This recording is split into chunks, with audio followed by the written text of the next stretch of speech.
Interest rates are expected to go up again today. We're also looking at an experimental yet promising skin cancer vaccine. That's some of what we'll get to on the 7 from the Washington Post. I'm Jeff Pierre. It's Wednesday, December 14th. Let's get you caught up with today's 7 stories. Number 1. U.S. officials believe that the founder of FTX was committing massive fraud. FTX was one of the world's largest cryptocurrency exchanges before it collapsed into bankruptcy last month. The 30-year-old founder, Sam Bankman-Fried, he was arrested this week in the Bahamas and charged with multiple crimes yesterday. Here's Gurbir Grewal, the director of enforcement for the SEC, at a news conference after the arrest. The SEC filed charges against Sam Bankman-Fried, alleging that he orchestrated a years-long scheme to defraud equity investors in FTX Trading Limited. Prosecutors say he was using customers' money to pay off debts, invest in other companies, and make donations. A lot of that money is missing and may never be recovered. And if you want an easy way to get more of the background on this story, our podcast Post Reports has an episode on this whole saga. It dropped last week. Check it out.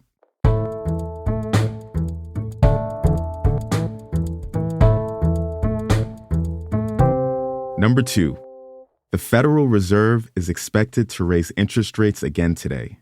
The nation's central bank is still trying to get inflation under control, and adjusting interest rates is the one major tool it has. It makes borrowing money more expensive. This affects home buying, car loans, business investments, and more. And all of that can put a chill on the economy.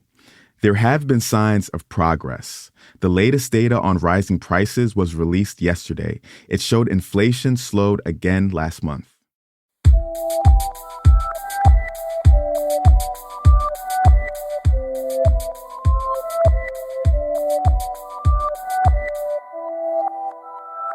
Number 3.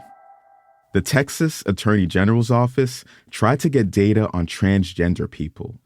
The office of Republican Attorney General Ken Paxton asked in June for a list of people who had changed their gender on state records. This is according to reporting from the Post. Advocates say that this kind of data could be used to further restrict the rights of Texans who identify as trans, especially since anti-trans laws are on the rise all over the country.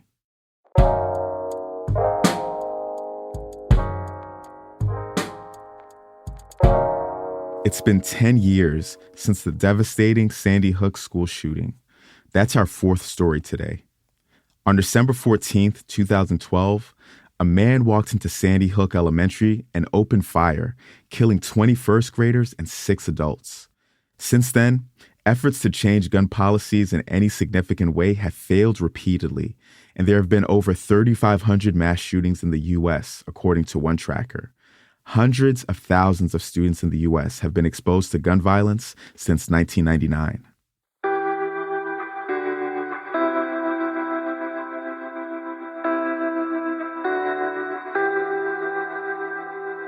Number 5.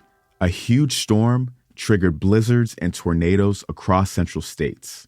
It swept through the Central Plains yesterday, causing damaging tornadoes in Oklahoma, Texas, and Louisiana.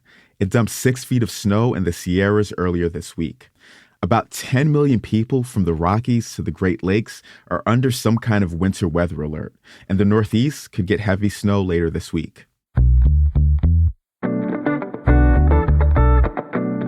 Number 6. Messi buries it! A little bit of Leo Messi magic, and Argentina advanced to the World Cup final. The star forward led the team to a 3-0 victory over Croatia yesterday. This moves Argentina within one win of its first championship since 1986. On the other side of the bracket, Morocco plays France today at 2 p.m. Eastern Time. Morocco is the first Arab and African country to make it to the semifinals. The game will be live on Fox Sports and streaming services, so you guys already know what I'm going to be doing today at 2 p.m.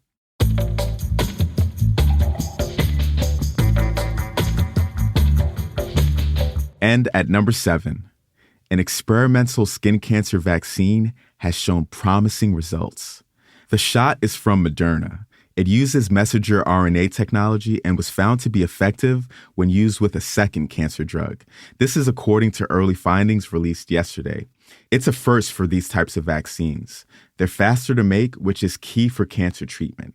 And experts say these results could be a tipping point. And just like that, you are all caught up. And if you're interested in learning a new dinner recipe, our food writer and recipe developer, Aaron Hutcherson, has got a 20-minute gnocchi dish. You could find this in the briefing link of our show notes.